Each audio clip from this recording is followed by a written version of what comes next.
Gautam Buddha had a disciple whose name was Chakshupal. Chakshu means eyes, but Chakshupal was blind. Once, Chakshupal went to Jetwan with the desire to see Buddha, and after paying obeisance to Gautam Buddha, he stayed in the hermitage. One night, Chakshupal was walking outside his room in the hermitage. He was engrossed in walking meditation. While walking, some ants were crushed under his feet. Since Chakshupal was blind, therefore he could not see those ants walking on the ground. The next morning, when the other disciples of the monastery passed from there and saw the ants dead in the front of Chakshupal's room, they started criticizing Chakshupal for doing bad karma. They went to Buddha to complain about Chakshupal. After listening to the complaint of the disciples, Buddha asked them, "Did you see Chakshupal crushing ants with your own eyes?" All the disciples refused that they had not seen anything with their own eyes, but all the ants were laying dead in front of Chakshupal's room. That's why Chakshupal must have done it.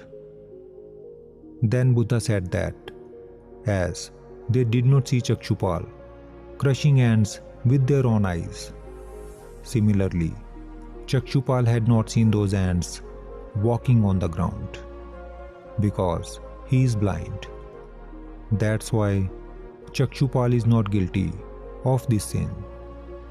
Then Buddha told the disciples that Chakshupal has attained enlightenment. Therefore, Chakshupal cannot do anything with the feeling of violence towards any living being. Then Buddha's disciples asked him that if Chakshupal is enlightened, then because of what sin is he blind? Then Buddha told them the story of a previous birth of Chakshupal. And the story goes like this. In the previous birth of Chakshupal, he was a physician.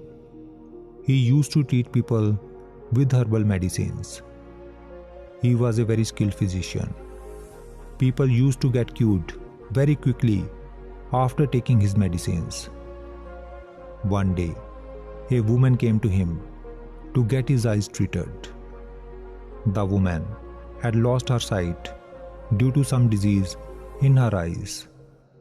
She had completely given up hope of recovering her eyes.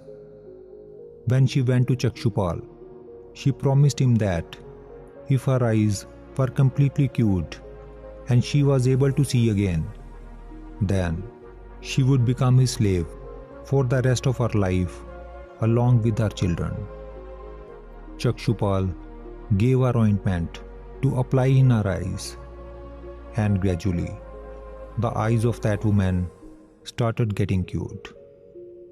She started seeing with her eyes. Then she thought that by applying ointment for few days, her eyes were cured so much.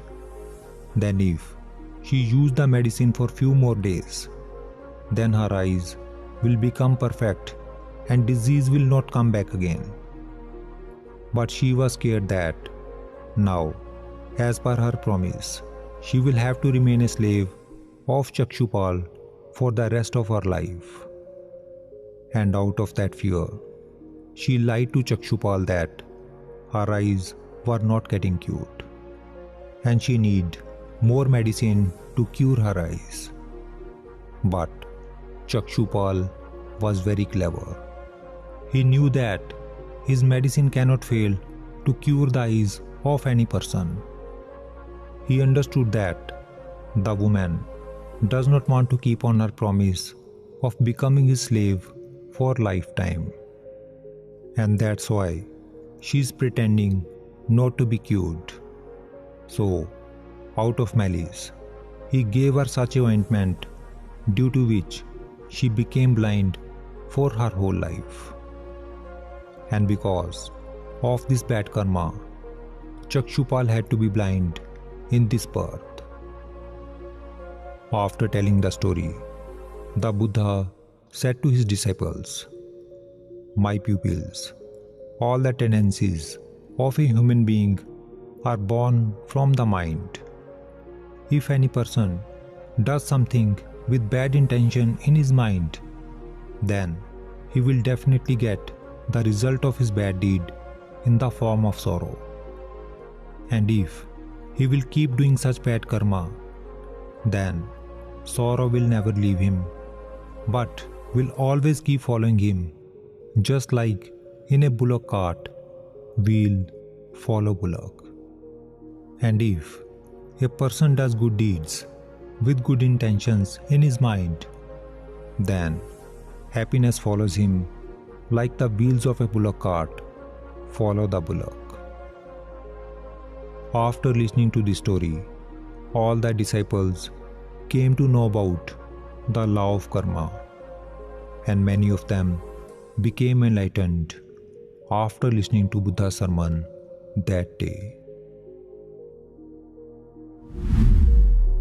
If we see in our lives, then we will find that karma always has its fruit, whether it is good or bad.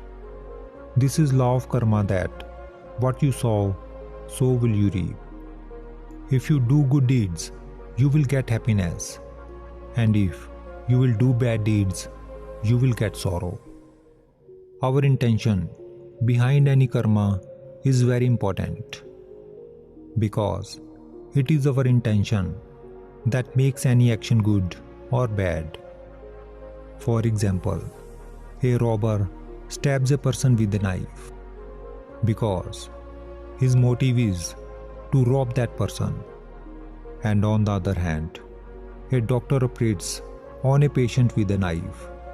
He also cuts his body with knife, but his intention behind it is to save patient's life.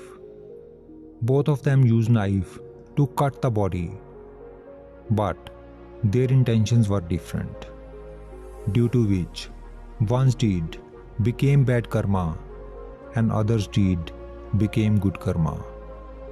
Therefore, our intention behind any karma is very important. We should always act with a good intention in our mind. Also, if a wrong deed is done unknowingly without any bad intention, then it is not a sin. Like in this story, Chakshupal unknowingly crushed the ants under his foot. That was not his sin, because he did not do this with any bad intention. We all have done good and bad deeds in our life. We all have made mistakes too. But what is important is our intention. If your mind is pure, then even a mistake is forgiven. But if your mind is not pure, then you will have to bear its fruit. Before doing any karma, there is freedom. But once you have done it, you are bound to reap its fruit. And then you can't do anything to change it. That's why you always have to be careful before doing any karma, because good or bad, what you put out comes back to you.